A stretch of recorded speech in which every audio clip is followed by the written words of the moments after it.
Hello viewers, welcome back to the Moose Mobile Auto Repair channel, and today we're working on a 2016 Mazda 3 with the 2-liter engine, and today we are going to be replacing the front stabilizer links because the links are worn out and making noise. The customer's complaint is that it's making clunking noises as you are going down the road, and particularly over bumps. And previously, in previous weeks or months during a tire season, I was installing the winter tires on this vehicle, and I found that the right front stabilizer link was loose, and I had quite a bit of play in it. And so today we are going to be replacing those stabilizer links with the Moog aftermarket links. These ones are greasable, so the grease fittings are pre-installed on this, and so there's no need to manually install the grease fittings. So I'm going to show you on how to install them today. So on these particular stabilizer links, you can see that there's an R that's stamped on it, so that's for the right side. So make sure that you don't mix them up. So on this particular stabilizer link for the right side, here's the part number. At the very end you see 751, so for the left side is 752. So if you look over here, you can you can feel and hear the play.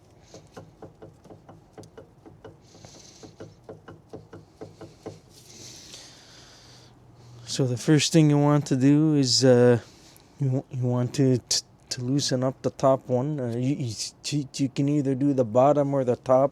It doesn't matter. It's a 14 mil on top. So I'm just going to place a vice grip in behind. I believe this one has like a damper or something for the strut, so you will need to install that afterwards. So we will see if this works.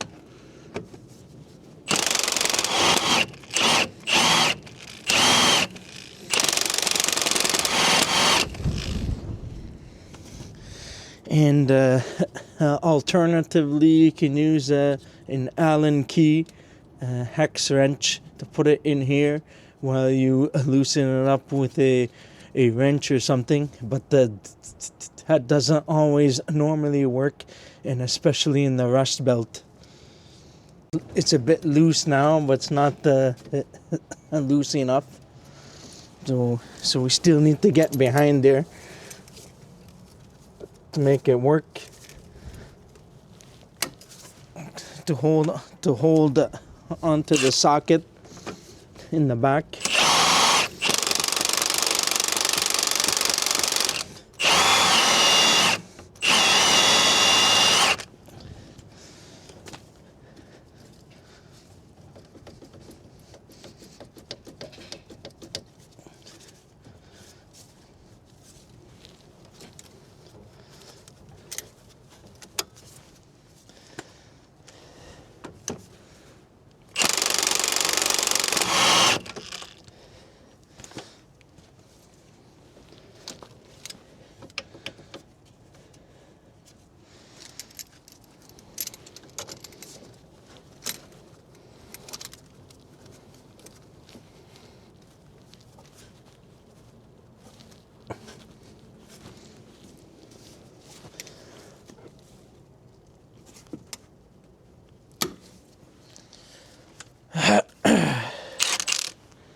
There you go.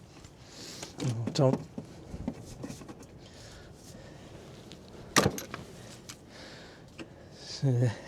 Take off the damper. You'll need to transfer that over to the strut.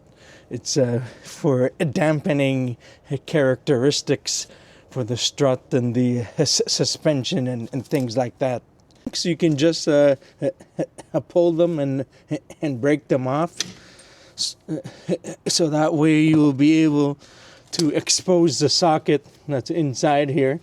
So you can use like a pry bar or something, or you can use the vice grip to remove that.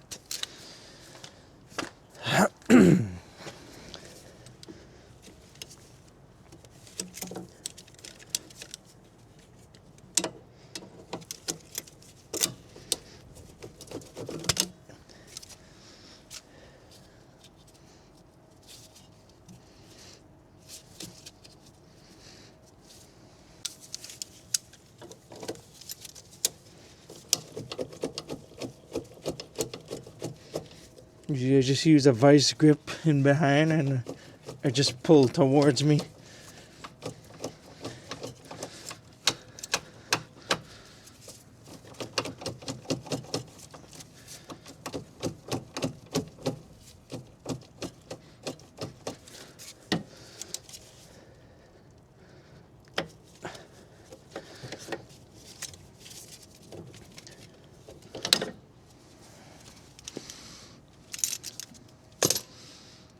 So now all you have to do is to grab onto this ball. You can see all the dried up and rusted grease. So you just need to get the vice grip and to grab onto the ball, and that will make it a million times easier to get this out since the ball is completely exposed.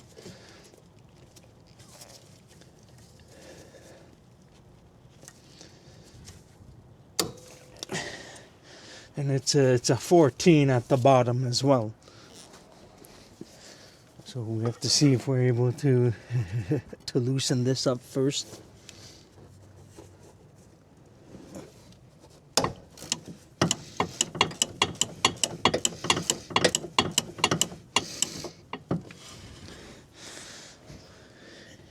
In some cases, if you're having a hard time with this, you may need to heat it up with a torch or using an inductive heater of some kind. But this is cooperating, so there's no issues here.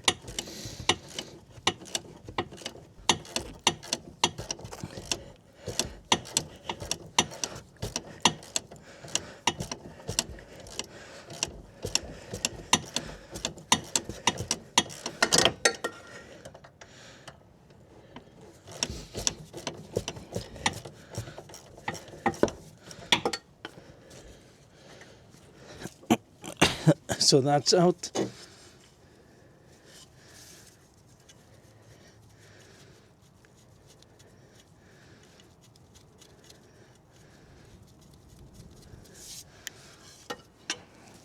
So for the Moog links, it's a 15 millimeter for the new nuts, and the wrench flats is in 18 millimeter. So I really like these quality links.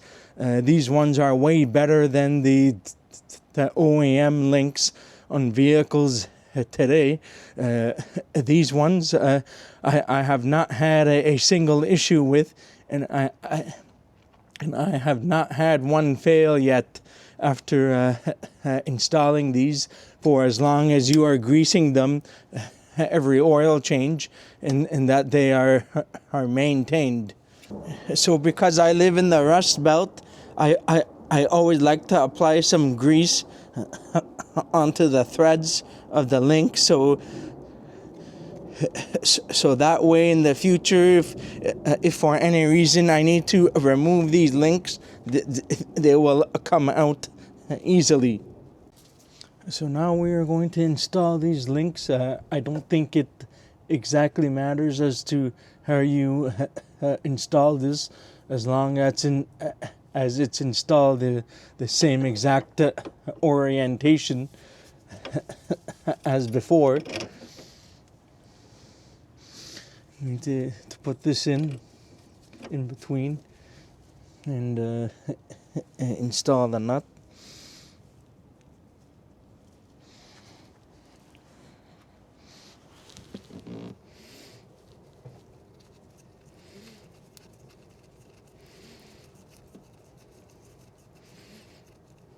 And the same for the bottom. So we're going to install the bottom nut. Now on some vehicles, you are able to switch the link over in such a way that you want to position the grease fittings in the direction in which is easier to grease the fittings every oil change when you have the wheels on. And sometimes it can be difficult to grease the fittings with the wheels on, so you have to try and install these in whichever way the grease fitting is pointing in a good enough direction. But sometimes there's no choice because of the stabilizer link. It only installs in one direction. So we are going to tighten up the nut here, 18 on the wrench flat and a 15 at the back.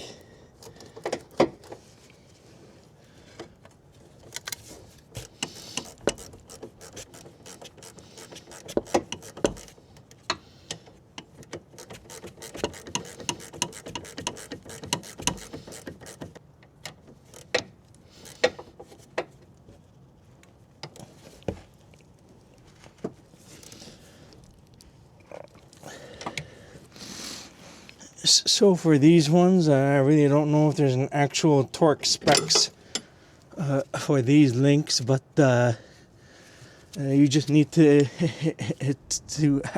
tighten them down like tight, snug, and you should be okay after that. And then now we need to do the top. Just place the wrench in the back, 18 and 15.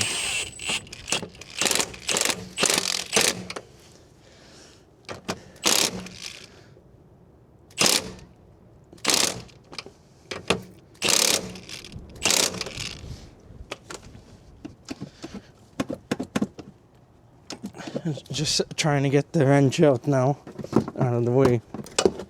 That's it.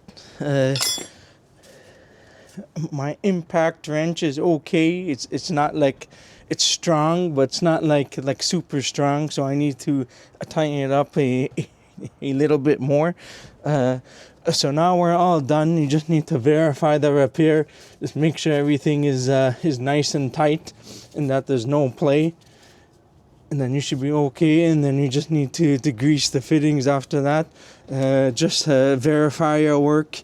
Make sure to if you need to re-tighten the nuts, and then do so.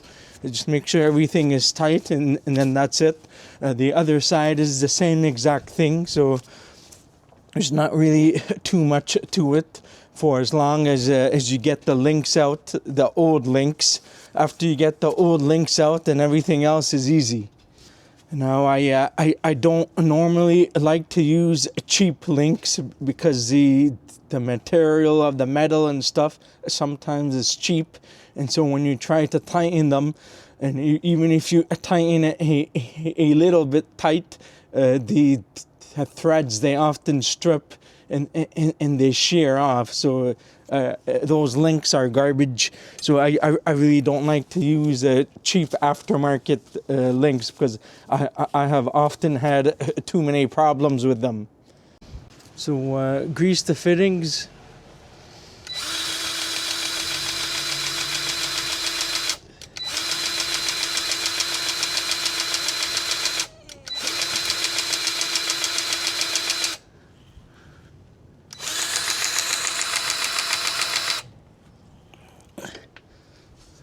And the one on top.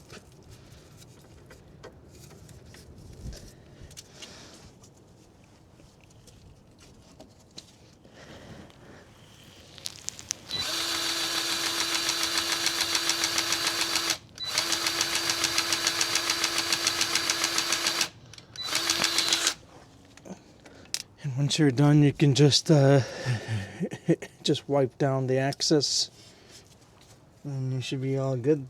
And then that's it.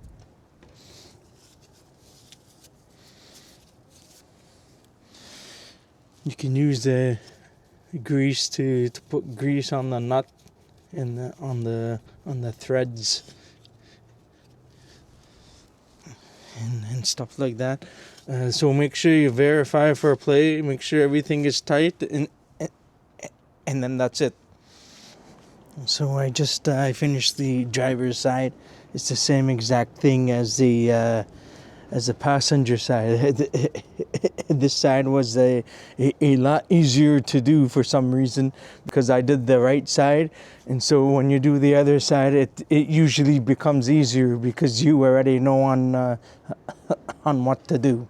So the stabilizer links job is all finished. So just make sure you torque the wheels to spec, and then after that, just go for a road test to make sure that the clunking noise has gone away.